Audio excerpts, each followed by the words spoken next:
You have to use technology to your advantage. My daughter made the mistake of telling me that her and all her friends watch my comedy clips I post on YouTube. I'm like, perfect. Waited for her to come home late. I said, you do it again, I'm gonna post a joke how at 16, you still wet the bed. She's like, I don't. Doesn't fucking matter, does it?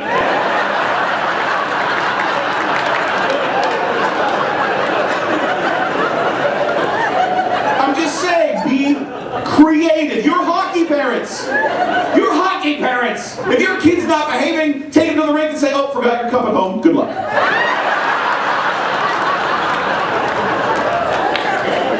Right? My kids are straight A students in school. Why? Because they're scared of me. They know their grades drop to B's. I show up to parent-teacher night. Wearing spandex shorts and a belly shirt.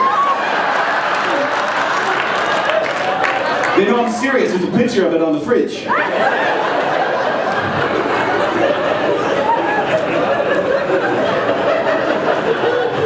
But being a parent in this day and age is a little tougher because we have to deal with technology. If you have young kids at home and you haven't learned to block channels on your television, you're going to have conversations you don't want to have. The worst, though, the worst, 4.5 years ago, I can remember walking into my living room, and there's my daughter, a little girl, watching CNN's full coverage of Hurricane Katrina. Before I could change the channel, she looks up at me, big blue innocent eyes. She says, Daddy, if we were in a flood, you were holding on to my brother and I, and you had to let go of one of us. Who would it be? I said, oh, sweetie, whoever didn't make their bed.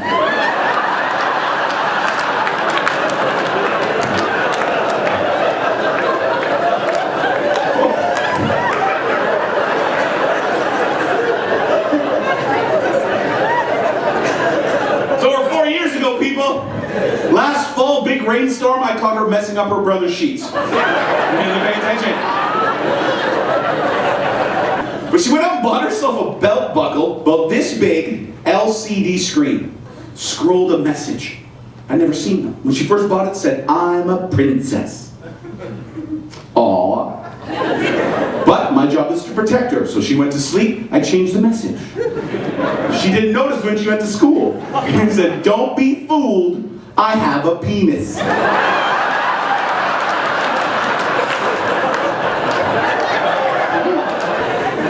My son, when he was little, he went through a phase he would not eat vegetables. And as a parent, we've all been there, where there's a time you snap. You just snap, and that day I snapped. I'm like, son, don't eat your vegetables, you're gonna die. He was so quick, though, he's like, but the cats don't eat vegetables. They're still alive. Shit. Oh, that's true, son. But to clean themselves, cats lick their own bums. So here are your choices, son.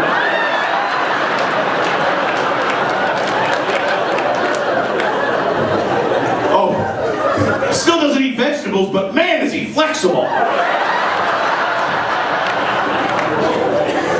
And I had to do something as a dad, and as man, I never thought I had to do. I had to take my little girl shopping for a bra. Oh, that's right. I had a woman at a show once yell out, it's a bonding moment. No, it's not. We didn't make eye contact for 2 weeks afterwards. Because here's the problem, guys. What's the only thing we know about bras? Yell it out. 2 guys and a lesbian. That's fantastic. But that's 2 guys out of how many hundred? 2. What the heck are the rest of you guys doing? Leaving it done up, trying to pull them out one boob at a time? Why are they turning purple? Right? There's the lab over there. You know, she just hit the guy because you know you've been, oh my God, get the scissors!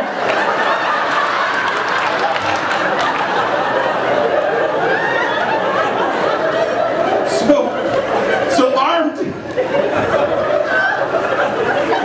armed with very little knowledge, we went bra shopping.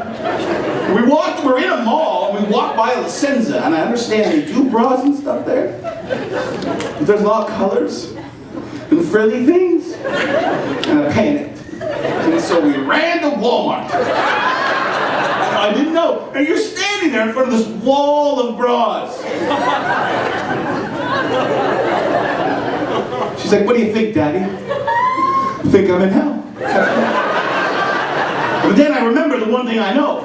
I had to take them off. So I'm like, pick that one. She's like, why that one? So that one has 4 clasps. They're safe.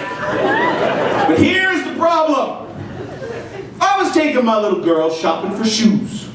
And I don't know her shoe size. You take her little foot, put in a little piece of metal, remove a little thing, and boom! You know how big her feet are. Well, they don't have that for boobs. Now, apparently at the Senza, a nice woman will take her into a room and do a proper bra fitting. But we weren't at the Senza. We were at Walmart. Walmart has a poster with instructions and a cloth tape measure. Measurement number 1 is around the torso, under the breast. Add 5 to that measurement to get your back size. I didn't make this joke up sitting at my desk. I made it up in Walmart. And they went through a whole bunch of other things. How the center plate should be touching your sternum. How there should be no puckering of material. Therefore, there should be no overflow as well. But you women looking at me confused. You know what I found out on Wikipedia? 75% of you are wearing the wrong size bra. You don't know. I know more. So after the show, it's a silent auction item. I will be measuring everybody's boobs. Now the worst measurement is around the twins. This is actually the point. Finally got help from a Walmart employee. 60-year-old Greek guy. Can I help you, sir? Fuck off!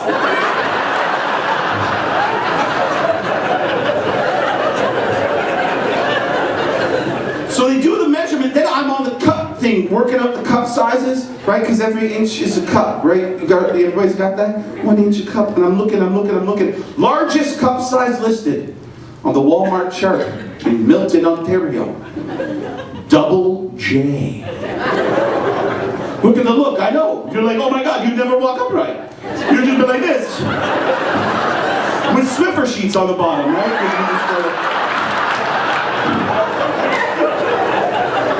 Now guys, you need numbers. Guys, the difference between boob size and back size for double J's is 18 inches. I know, you're thinking I've never seen boobs that big. But you have, if you've ever watched Dog the Bounty Hunter. Those aren't boobs, they should be on the bottom of planes so they can land on water. Now, I'm not with their mom anymore. I found a new woman. She's fantastic. I was not romantic the first time I proposed. Anybody in the room know how difficult it is to add romance to a proposal when you're hovering over a urine-soaked stick that says positive?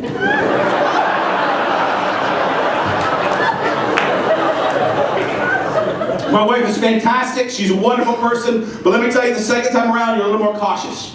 Right? When the first time, it's all like, oh, it's perfect. We like the same music. We like the same movies. Forget that. Second time, I had 2 things on my list. I want a no gag reflex.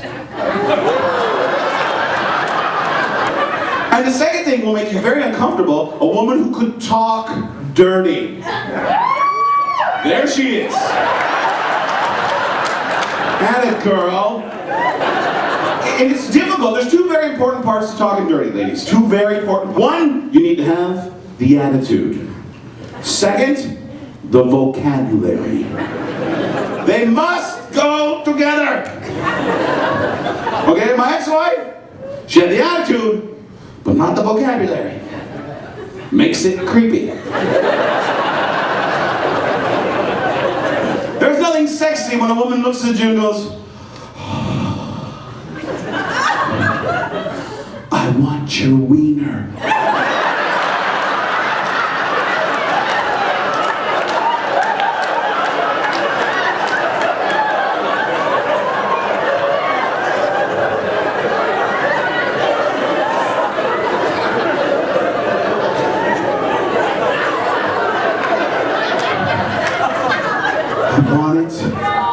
in my hoo-ha. I didn't even know what a hoo-ha was. I looked it up. I did find out one thing. Hoo-ha? Not the bum. That's it.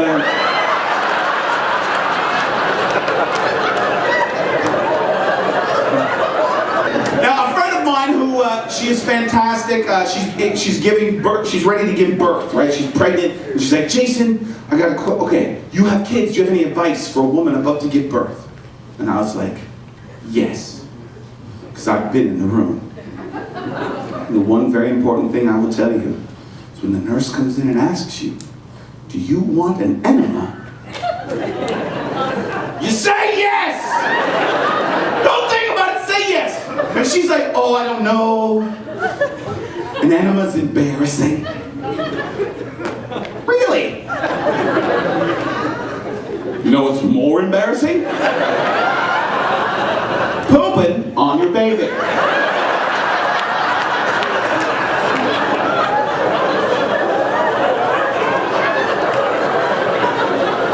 Do you know how I know this? Because my ex-wife pooped on our baby. And that is the one thing she didn't want anybody to know that she did.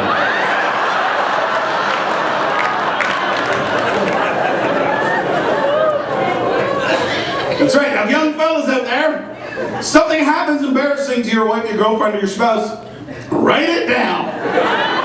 Don't ever forget it, because it can help you. Years later, we were at a party, and this girl walked by, and she had like a low-cut shirt and sparkles on them. And that's not fair. You're wearing sparkles, I'm looking.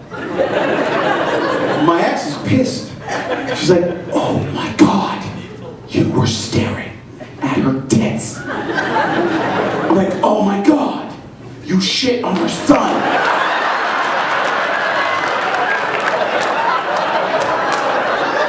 Yeah, so my new wife and I, we ended up eloping. We eloped to Cuba. Why Cuba? It's the most beautiful place I've ever got diarrhea. But here's the thing, we picked Cuba for a second reason. We had a rough year. We needed some peace. We needed some quiet. Why do Canadians choose Cuba for peace and quiet?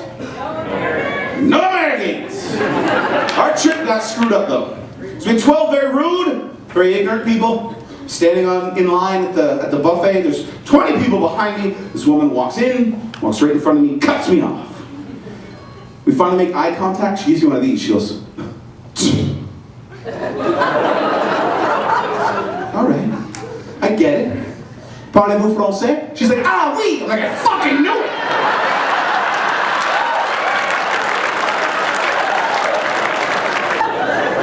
Favorite thing about Cuba, I got to drink with a one-armed Scotsman.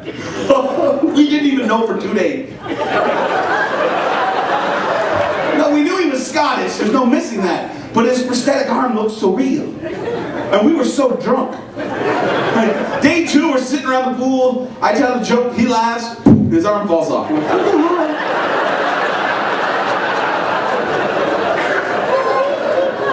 was like, oh my God, how are you going to clap? He goes,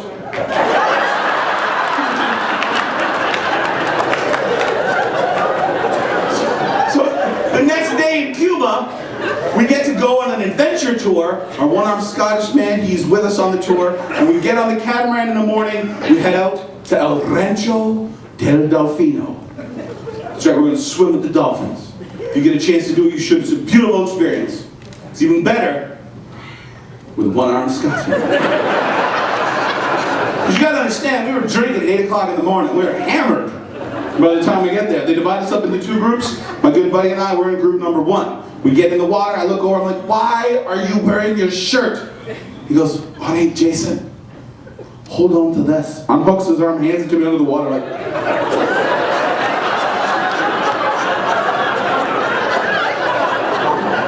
As soon as the first dolphin swam by, he goes, there's sharks!